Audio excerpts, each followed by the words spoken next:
Hello and a very warm welcome. Thanks for tuning in to your favorite news destination. I'm Kabir Naqvi and this is your one-stop shop to understand everything that's buzzing and brewing in the world of sports. IPL, that's the word on everybody's mouth. Whether it's going to begin, how soon is it going to begin, will the international players actually come back? We've got information on that front for the World Test Championship.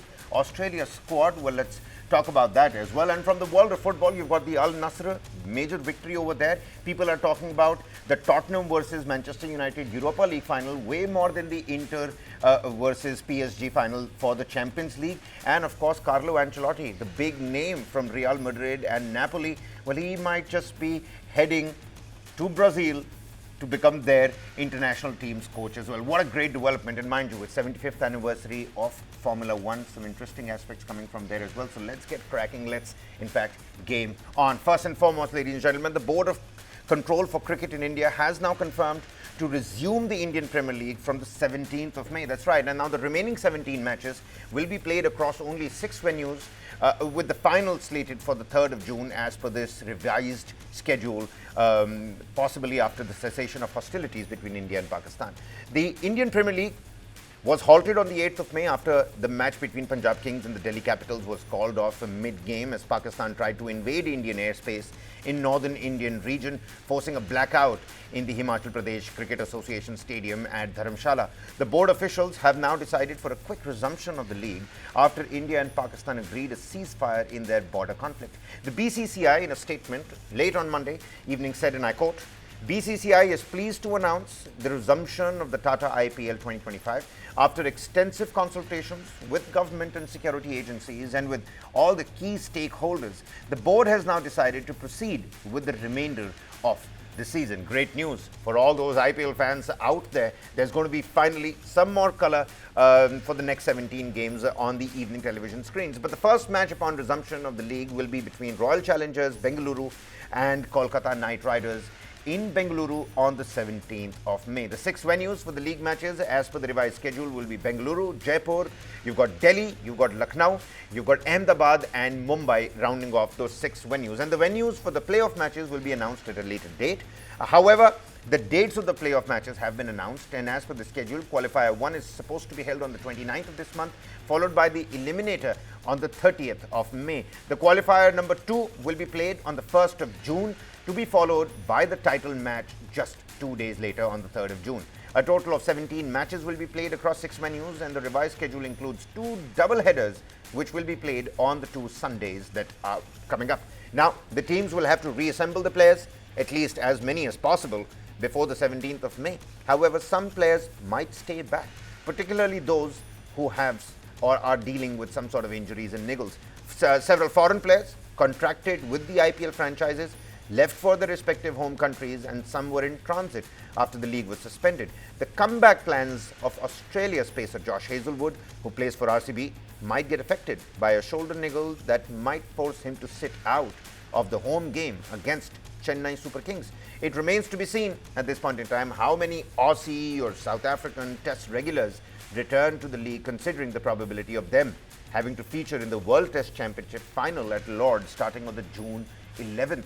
Sunrisers Hyderabad captain Pat Cummins, Kagiso Rabada of South Africa of the Gujarat Titans are amongst the frontline test players of Australia and South Africa respectively, and that is an equally crucial trophy to get your hands on. The revised IPL dates also clash with the scheduled India A tour to England, where they will face the hosts in 2 4-day test matches, and from the 30th of May and June 6th, those are the particular dates. Some of the first choice test players and contenders are expected to get picked in the India A squad ahead of senior teams tour to England beginning on the 20th of June, and it remains to be seen how the BCCI will address this disparity, as the India A squad will be announced in about a day or two's time. Mind you, a depleted middle squad without Virat Kohli and Rohit Sharma announcing their retirements very, very recently. Meanwhile, BCCI and IPL franchises have reports telling us that they've ramped up pressure on foreign cricket boards to send their players back because of their contractual agreements with the IPL for resumption of the league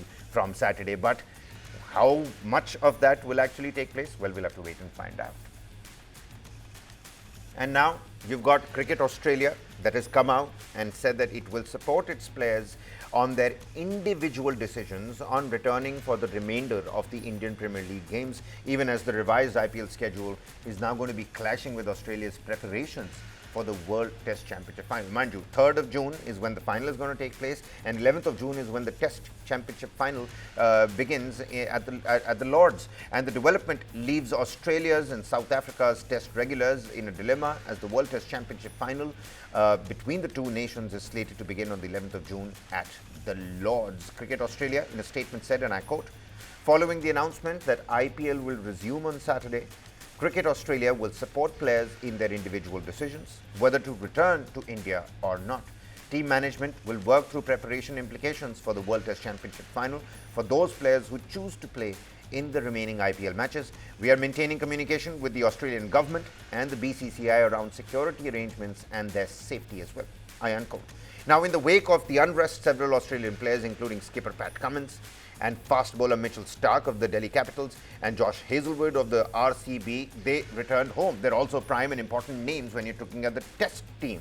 Only a few former players like Ricky Ponting and Brad Haddin, who are part of coaching setups, remain in India. Other coaches, including Justin Langer, Mike Hussey, have returned home amid the rising border tensions. But Australian Test players currently involved in the IPL who are likely to be impacted include Captain Cummins, you've got Travis Head, who are both playing for Sunrisers Hyderabad.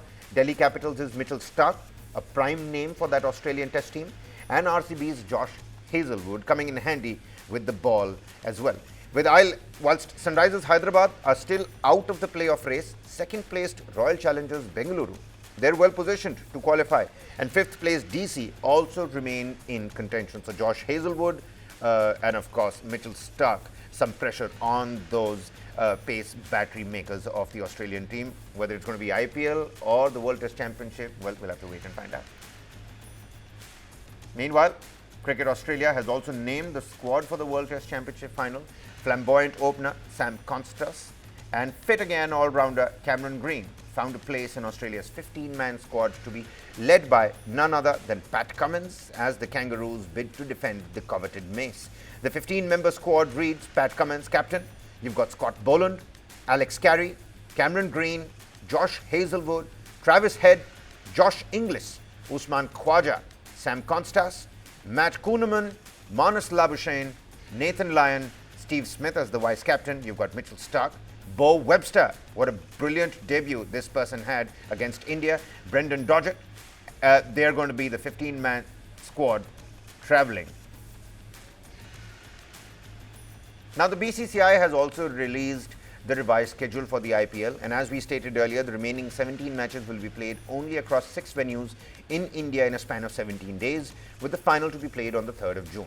There will be 2 double headers on Sundays on the 18th of May and the 25th of May respectively, whilst the 2nd of June is the only rest day that these teams will have. 2nd of June, rest day for the 2 finalists, of course, on the eve of the summit's clash. And the league will resume on the 17th of May this month, 2025, with the Royal Challengers Bengaluru taking on Kolkata Knight Riders in Bengaluru, their home ground. And on the 18th of May, just the next day, the first double-header day, Rajasthan Royals will take on Punjab Kings in Jaipur from 3:30 p.m. and then Delhi Capitals will take on hosts Gujarat Titans at the Arun Jaitley Stadium. Now, the 19th of May, Lucknow Super Giants versus Sunrisers Hyderabad is going to take place in Lucknow, and the very next day, Chennai Super Kings versus the Rajasthan Royals taking place in the national capital.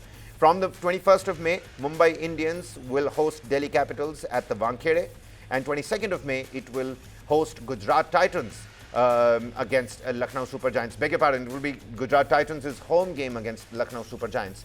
The very next day, 23rd of May, you've got Royal Challengers Bengaluru hosting Sunrisers Hyderabad with an aim to stay amongst the top 2 teams in the league phase. And the 24th of May, Punjab Kings and Delhi Capitals will jostle it out in Jaipur. 25th of May is the second double-header day. Gujarat Titans taking on Chennai Super Kings. This match will be taking place in Ahmedabad at 3:30 p.m. followed by Sunrisers Hyderabad versus Kolkata Knight Riders, match taking place at Arun Jaitley Stadium in the national capital from 7:30 p.m. onwards. 26th of May is going to be Punjab Kings versus Mumbai Indians at a neutral venue in the Pink City, Jaipur. And the next day, Lucknow Super Giants host Royal Challengers Bengaluru. The venues for the playoffs will be announced later, but the dates are confirmed. May 29th is the first qualifier, May 30th the eliminator, June 1st will be date for the qualifier number 2, and then the final taking place on the 3rd of June following just a single day's break. June 2nd, rest day for everybody. Moving on, just a day after announcing his retirement from Test cricket, star Indian batter King Kohli and his actor wife Anushka Sharma visited spiritual leader Premanand Govind Sharanji Maharaj in Vrindavan. A video of the couple seeking blessings from the saint was shared on microblogging platform X by the disciples of the revered leader. The clip featured a brief interaction between the couple and the spiritual leader, who asked Virat Kohli if he was happy. Take a listen. हम आपको अपने प्रभु का विधान बताते हैं थोड़ा सा। आप करके भी उनका कोई पुण्य है जिससे वो सुकृत पूर्व के सुकृतवश चल रहे हैं, नया पापे। ये वैभव बढ़ना या यश बढ़ना ये भगवान की कृपा नहीं मानी जाती। तो संत समागम देते हैं, फिर दूसरी जब कृपा होती तो विपरीतता देते हैं। Well, Virat Kohli and Anushka Sharma listened with rapt attention when Premanand ji emphasized the significance of inner reflection and the transformative power of chanting God's name with devotion to attain inner peace and spiritual liberation.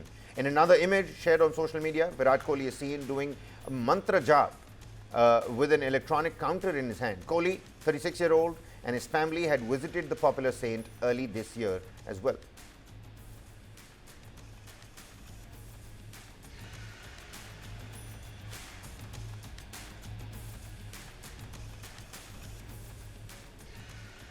All right, then from cricket, let's shift our focus to the world of football. And the headliner here is nobody other than Carlo Angelotti, one of the most decorated managers in the world of football.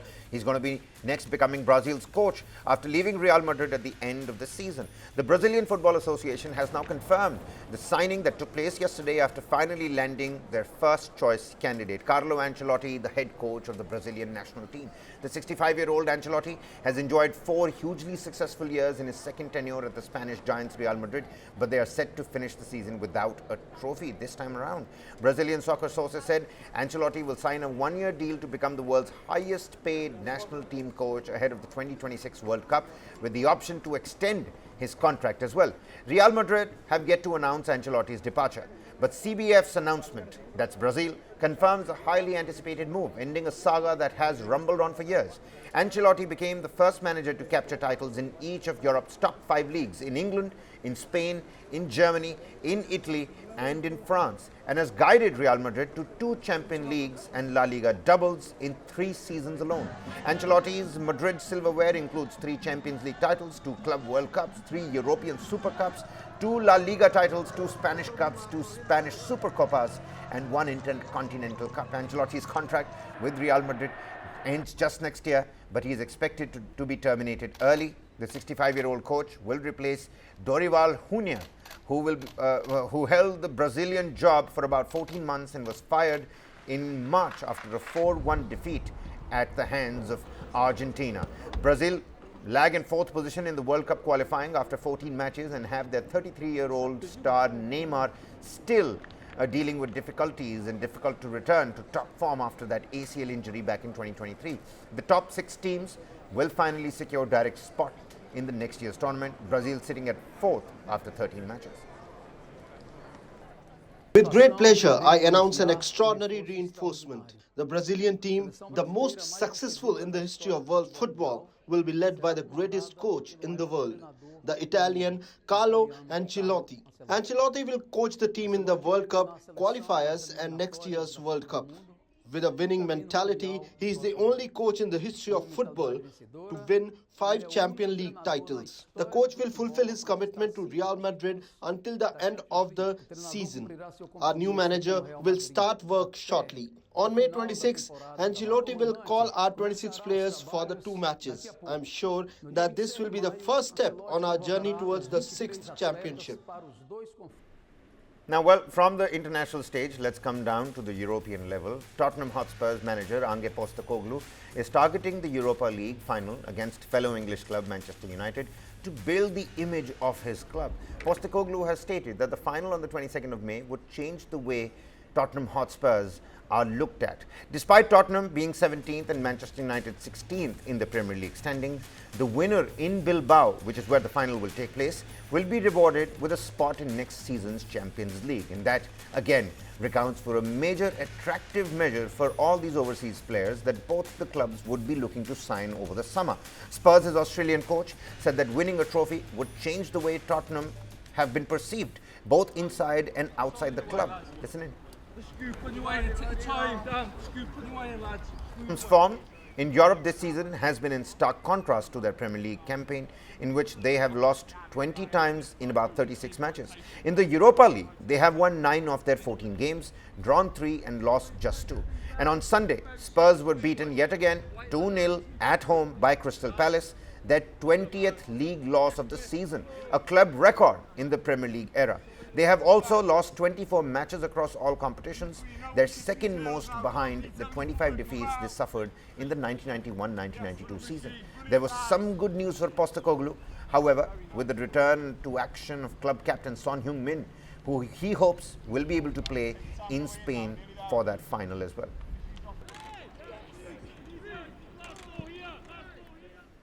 Meanwhile, AlNasra, shifting our focus to Saudi Arabia, where AlNasra and Cristiano Ronaldo did not miss. They did not miss Cristiano Ronaldo either, because he wasn't playing in the still amassed that massive victory.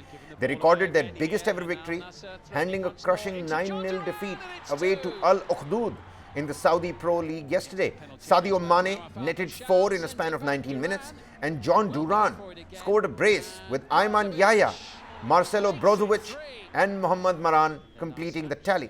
With star forward Cristiano Ronaldo rested for this particular game, no Ronaldo, no problem, AlNasra surpassed their previous biggest victory margin by a single goal, bettering their 8-0 win in the league away to Abha back in April 2024.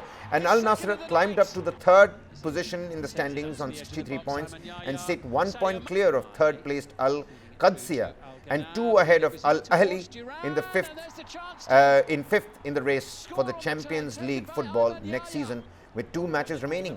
Al Ukhdud, who were already trailing 4-0 when Brazilian defender Paulo Vitor was sent off at the start of the second half, sit in 17th in the league on 28 points, just 4 points from safety. Brozovic makes it 3 in their last match. Has the chance to end their first half in this one in style from 12 yards. And that's precisely what he's done. But hey, even as Cristiano Ronaldo Sr. was rested by AlNasra, Cristiano Ronaldo Jr. is treading on his father's footsteps, training with Portugal's under-15 squad, as he was named for it as well, after being called up to the team for the first time. Now, the 14-year-old forward, currently developing at Al-Nasr's youth academy in Saudi Arabia, has joined Portugal for a tournament in Croatia this month, where they will face Japan. They're going to be facing Greece and England, and this will be the first taste of international football for Cristiano Jr. The next chapter of Ronaldo legacy began last week when Cristiano Jr. received his first call-up to the Portuguese squad, marking the start of what could become football's most compelling father-son succession story. Sharing the announcement of the Portugal under-15 squad, Cristiano Ronaldo in a social media post stated, "Proud of you, son," the 5-time Ballon d'Or winner who led Portugal to the 2016 European Championship title, and he has scored a world record of 136 goals so far in 219 international outings, and will watch with parental pride as his eldest son treads a similar path. Ronaldo Jr. has already followed in his father's footsteps at the club level. The teenager reportedly netted 58 goals during his stint in Italy, whilst clips of Ronaldo Jr. mimicking his father's trademark Siu celebrations at Al-Nasr have also gone viral.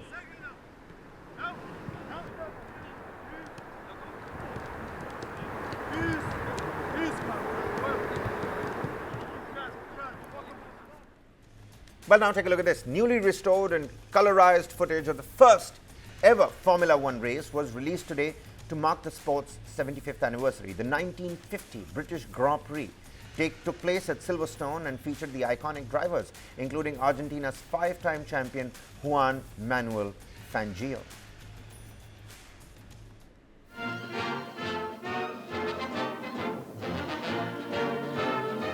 24 of the world's top drivers meet at Silverstone for the Grand Prix of Europe. British ace Reg Parnell of Derby is number 4 in the strong Italian Alfa Romeo team. With only 6 British cars included, attention is focused on Bob Gerrard and his well-known ERA. Our white hope in motor racing, the BRM, is only there on show. The King and Queen are among those who look it over. It's the first Grand Prix to be watched by a reigning sovereign, and the royal party are there to wish the drivers luck, including Prince Bira of Siam. Earl Mountbatten is president of the Royal Automobile Club, which organised the meeting. Favourites for the trophy are the Alfa Romeo foursome, with Louis Chiron and his Maseratis as nearest challengers. 70 laps lie ahead, 200 miles to come, as they thunder away to a perfect start.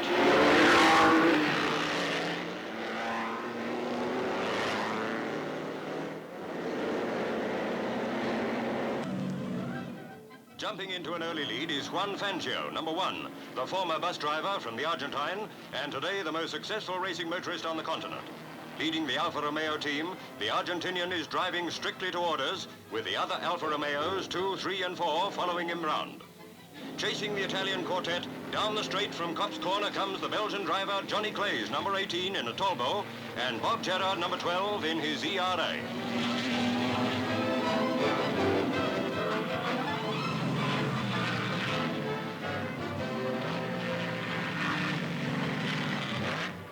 Fast-working mechanics put the Italian aces soon back on the track.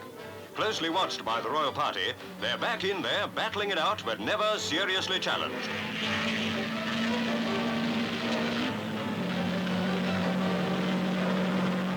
The halfway mark is coming up, and the order stays unchanged. Reg Parnell in Alfa Romeo number 4 is still in 4th place, and Fangio in number 1 is still out front. 20 more laps to go.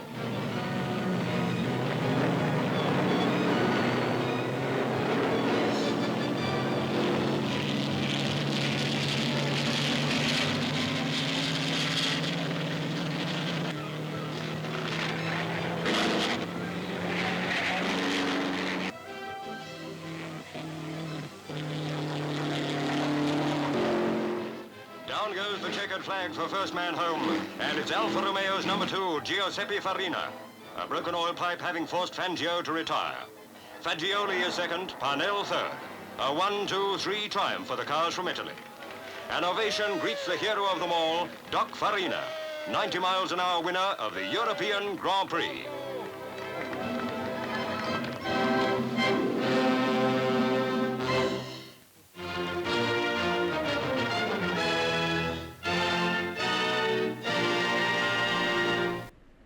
What a great ending to that first ever race at Silverstone. Took place back in 1950.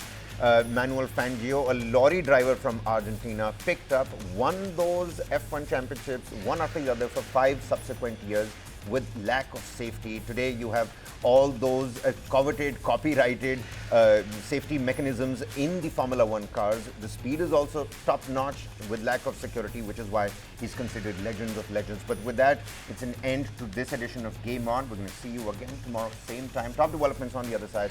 Keep it with News9.